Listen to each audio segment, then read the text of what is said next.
Prendre la parole en pareille circonstance n'a jamais été chose facile.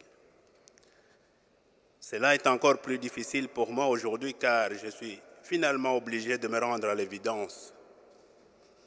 Je ne reverrai plus ces grands hommes que j'ai été habitué à rencontrer, avec qui j'ai été amené à échanger, souvent sur des questions politiques concernant notre pays, parfois simplement sur les détails de la vie courante.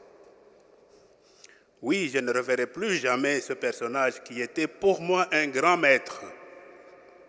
Ce guide qui m'a fait découvrir bien des sentiers tortueux de la politique congolaise, mais surtout des politiques congolais aux vertus douteuses. C'est lui qui nous a initiés, moi et tous les membres de notre parti, voire tous les Congolais, à ces combats que nous avons fait nôtres pour la conquête de la démocratie et de l'état de droit dans notre pays. Parler de ces pères spirituels, pour moi, cela prendra des heures, tellement j'ai à dire et à raconter à son sujet.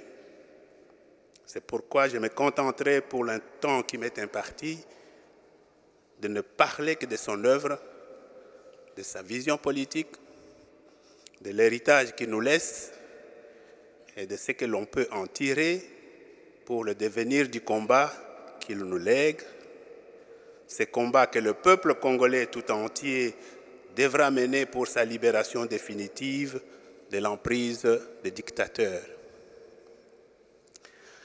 Après avoir tenté en vain d'obtenir du régime du impère de l'époque l'ouverture démocratique qu'il a toujours estimée indispensable au développement d'un pays et au progrès social de la population, le président Tshisekedi et ses collègues du Parlement et de la classe politique de l'époque avaient fini en 1982, comme on l'a dit tout à l'heure, par se résoudre à créer un deuxième parti politique. Il s'agit, vous vous en doutez, de l'Union pour la démocratie et le progrès social en cycle UDPS. C'est là la grande œuvre que nous laisse notre chef. C'est cette école du courage et de la résistance à toute forme de dictature qu'il laisse aux Congolais, toutes générations confondues, en leur disant, comme il l'a toujours répété, « Prenez-vous en charge ».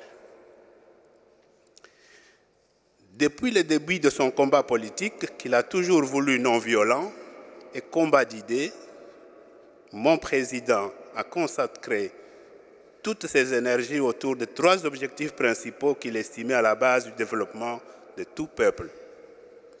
Il s'agit du combat contre la peur, de la lutte pour les droits et libertés du citoyen et de la lutte pour l'instauration d'un état de droit et de la souveraineté populaire. C'est là l'essentiel de sa vision politique. Que ne me suis-je jamais lassé de l'entendre souvent dire « La vérité finit toujours par triompher sur les mensonges. La seule façon de se révolter et de combattre les injustices et l'arbitraire, c'est de vaincre d'abord la peur qui est en soi. » Il a toujours exhorté le peuple à défendre en toutes circonstances ses intérêts dans la légalité et la non-violence, car il était convaincu que la non-violence est le fondement même de la démocratie. Elle incite tout acteur politique à respecter les principes élémentaires de la dignité humaine. Elle élève le peuple à un idéal noble, celui du dépassement et des compétitions d'où découle le développement. Tandis que la négociation permet de triompher par la persuasion et l'argumentation.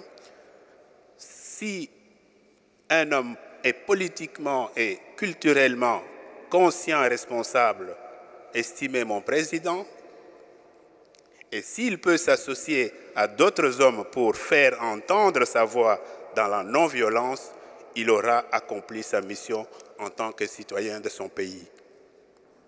Je peux déjà affirmer à ce stade, et sans crainte d'être contredit, que ce grand homme que nous pleurons aujourd'hui a bel et bien accompli sa mission en tant que citoyen de son pays. «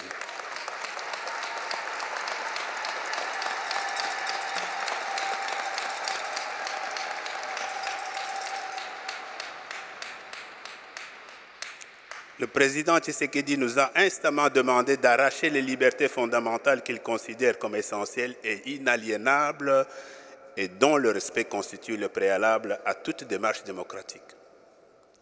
Nous devrons donc nous approprier de ces privilèges qui nous sont universellement reconnus. Une fois acquis, ces valeurs fondamentales devront être jalousement sauvegardées et défendues avec la dernière énergie par toutes sortes de pressions morales et sociales sur les gouvernants, faute de quoi elles pourront en n'importe quel moment être arrachées et redevenir la propriété des tyrans. Enfin, l'état de droit et la souveraineté du peuple ont toujours été la préoccupation essentielle du combat de notre chef. Il a toujours estimé en effet que sans cadre juridique clair, sans loi fondamentale élaborée par les représentants du peuple et à laquelle tous les citoyens sont soumis, tout exercice du pouvoir ne peut qu'être fortement exposé à l'arbitraire. Et l'exercice de la souveraineté populaire ne sera jamais garanti. Voilà les aspirations auxquelles M. Tshisekedi invite tous les Congolais à s'attacher. Alors que les régimes dictatoriaux qui se sont succédés dans notre pays se sont toujours appuyés sur le principe de diviser pour mieux régner, le président Tshisekedi n'a jamais cessé de prôner la réconciliation nationale comme préalable indispensable à la reconstruction du pays. Car, estimait-il, tant qu'il n'y aura pas de participation libre et volontaire de la majorité des citoyens à l'effort de reconstruction, tant qu'il n'y aura pas de règles consensuellement élaborées définissant clairement le cadre de cette participation, tant qu'il y aura des individus ou groupes d'individus qui ne voudront pas se soumettre à la loi ou qui poursuivront la politique d'exclusion, il n'y aura pas de socle qui permette la reconstruction de notre pays, la République démocratique du Congo. Mais en parlant de la réconciliation, le président Tshisekedi a toujours ajouté qu'il s'agit d'abord d'amener à la repentance tous les responsables du tort causé au peuple et au pays et à l'acceptation du principe de la réparation du préjudice causé. Sans cela, il ne sera que question d'encourager l'impunité qui est un autre grand fléau. Avec tout ce patrimoine, tout cet héritage que nous laisse celui que nous pleurons aujourd'hui, nous pensons que la voie vers la démocratie, la reconstruction nationale, le développement et le progrès social sera largement ouverte et sans embûche. Le changement étant d'abord, comme il a toujours dit, une prédisposition d'esprit, nous sommes invités à cette mutation profonde qui doit être considérée comme la seule voie vers le progrès.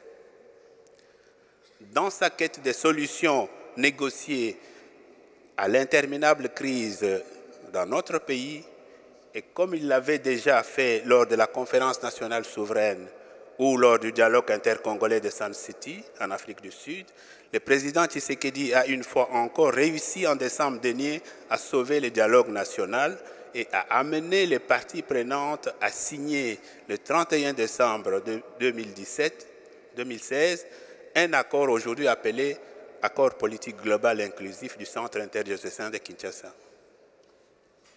Après avoir traversé avec constance qui lui est reconnue la marée des générations politiques depuis l'indépendance jusqu'à ce jour, il nous laisse là le fruit des ultimes efforts en faveur de la paix, de la démocratie dans notre pays, son testament politique. Aussi, au nom de sa famille biologique, au nom de l'UDPS, mon parti, et au nom du rassemblement des forces politiques et sociales acquises au changement avec lequel il a mené sans désemparer sa dernière bataille, au nom de tous les Congolais, j'invite mes compatriotes, toutes générations confondues, toutes tendances confondues, à honorer la mémoire et les combats héroïques de ce grand homme, de respecter et surtout d'appliquer sans tergiverser son testament. Il a donné sa vie pour la cause de la démocratie, en pensant sans cesse aux intérêts du peuple, honorons-le, peuple congolais, en bravant la peur, en nous prenant en charge, en exigeant que soient respectés nos droits et libertés fondamentales et en nous appropriant notre souveraineté afin d'inviter le gouvernement à se conformer à la volonté du souverain primaire que nous sommes.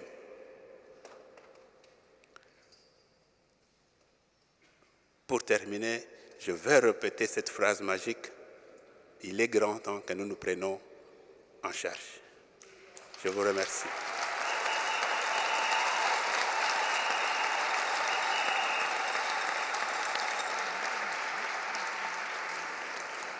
À présent, entrons dans la célébration en nous mettant debout. Nous aurons les gestes de la lumière et de la croix